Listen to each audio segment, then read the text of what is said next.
U.S. President Donald Trump continues to work on his many election promises, some of which were set out in a slew of executive orders he signed on his first day in office.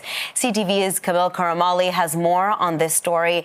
Thank you so much, Camille, for being here with us. What are some of the latest comments that Trump has made today in Switzerland? Yeah, so Arda, we heard from Trump speaking at the Economic World Forum, and he did bring up Canada once again, really doubling down on what we've heard before, saying that Canada treats the U.S. unfairly, and if they did become a 51st state, that there would be no tariffs towards Canada, and the deficit that the U.S. has would also be scrapped as well. So he also spoke about how they don't need Canadian oil, they don't need Canadian gas, they don't need Canadian lumber, really saying that, look, what has been happening is that Canada has been, quote, very tough to deal with, and we have a tremendous deficit with Canada, and that we're not going to do that anymore. So that was his comments related to Canada. Then he switched to NATO, speaking specifically to NATO members, saying that he's going to request all NATO members to increase their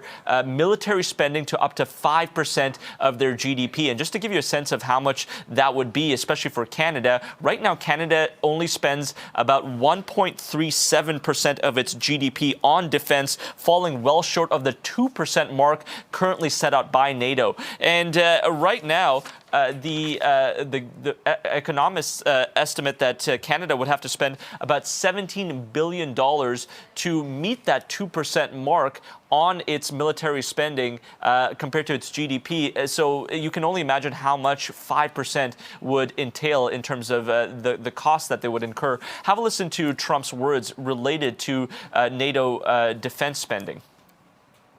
I'm also going to ask all NATO nations to increase defense spending to 5% of GDP, which is what it should have been years ago.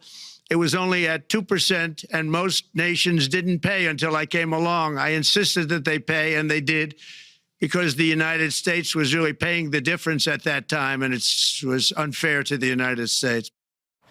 Arda, right now, no NATO member spends 5% of their GDP on military spending. Even the U.S. spends 3.38% of its GDP on defense. All of this comes shortly after Trump signed a record-breaking number of executive orders in his first day in office. So which one of these are going ahead and which ones are getting pushed back? Yeah, 26 executive orders, Arda, which shatters any record by a president in his first day in office. And so it seems like the ones on immigration and the U.S.-Mexican border is really ramping up in terms of, gaining some momentum. So already the House yesterday gave final approval to a bill that requires the detainment of unauthorized immigrants accused of theft and violence and violent crimes. So that looks like it's going ahead in the House. You look at some of the executive orders he's signed related to immigration and U.S. border, which includes calling it a national emergency, drug cartels designated as foreign terrorist organizations. But I want you to look at the last one, blocking birthright citizenship. So what that is right now, if a child is born in the U.S., even if the parents have a visitor visa or a tourist visa, that child becomes a U.S. citizen.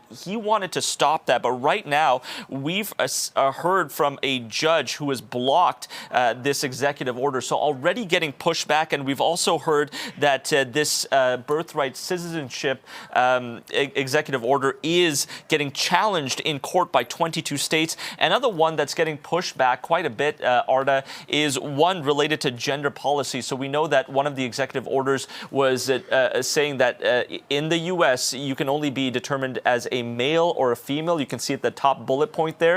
Now, that is also getting a lot of pushback as advocacy groups and states are saying, no, we're not okay with that. So those are a couple of the big ones that are already getting pushback. Just a quick reminder to our Canadian audiences that executive orders are not legislation, is not legislation. It can get pushed back in Congress. And, it's sort of more of an announcement, this president now saying this is what my government's going to focus on.